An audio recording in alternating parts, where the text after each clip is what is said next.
ప్రశాంత్ కిషోర్ చెప్పినట్టు జరగడానికి ఆయన ఏమైనా బ్రహ్మ అని ప్రశ్నించారు ఏపీ మంత్రి బొత్స సత్యనారాయణ. గిమ్మిక్కులు అన్నిసార్లు పనిచేయవన్నారు. జగన్కు గిమ్మిక్కులు అవసరం లేదని శాశ్వత పరిష్కారాలు కావాలన్నారు. గతంలో భ్రమల్లో ఉండి తాము ప్రశాంత్ కిషోర్ను తీసుకొచ్చామన్నారు ఆయన. తర్వాత అతను అనవసరమని తెలుసుకొని పక్కన పెట్టేశామన్నారు బొత్స.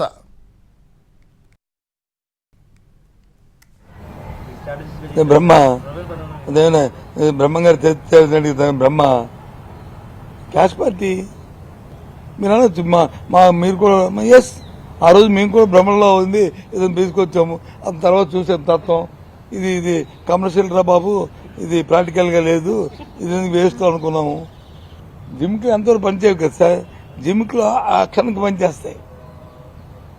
మనకి జగన్మోహన్ రెడ్డి గారికి కావాల్సిన జిమ్కి కాదు, పర్మనెంట్గా ఆయనకి కావాల్సింది. అందుకని ఆయన ఆ లైన్లో తీసుకున్నాం. కాబట్టి ప్రశాంత్ కిషోర్ జిమ్మిక్కులు చేయొచ్చు, నమ్మే మేము చూసామా ఇవన్నీ జిమ్మిక్కులు. దీనివల్ల వన్ టైం సెటిల్మెంట్ తప్ప పర్మనెంట్ సెటిల్మెంట్ కాదనుకున్నా వదిలేసాం. ప్రశాంత్